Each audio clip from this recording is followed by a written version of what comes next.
আলহামদুলিল্লাহ, আল্লাহর অশেষ মেহেরবানিতে আজকে 12 ফেব্রুয়ারি সকাল 7:30 থেকে ভোট গ্রহণ শুরু হয়েছে। আমাদের শেরপুর সদরের 145টি কেন্দ্রে উৎসবমুখর ভোট গ্রহণ চলছে।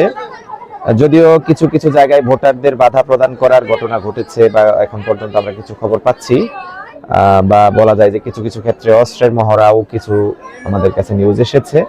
আমরা সেগুলো তাৎক্ষণিকভাবে প্রশাসনকে জানানোর চেষ্টা করছি। তবে আমরা আশাবাদী যে আজকে সারা বাংলাদেশের ন্যায় শেরপুরে উৎসবমুখর একটি ভোট গ্রহণ অনুষ্ঠান হবে এবং সকল ভোটার দাঁড়িপাল্লা প্রতীকে ভোট দিয়ে আমাদেরকে বিজয়ী করবে ইনশাআল্লাহ। এখন ঘরেই হবে বিয়ে বাড়ির পোলাও, যদি থাকে আকিজ এসেনশিয়াল সুগন্ধি চিনি গুঁড়া চাল।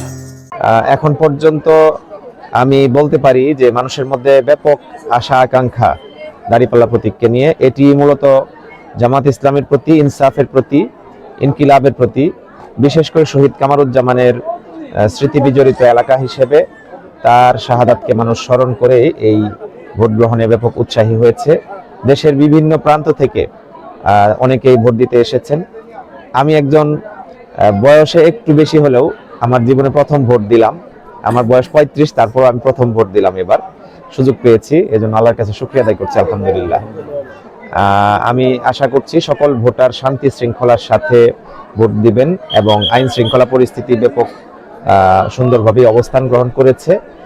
এই জন্য আমি সবাইকে ধন্যবাদ জানাচ্ছি। সাংবাদিক বন্ধুরাও খুব ভালো অবস্থানে রয়েছেন।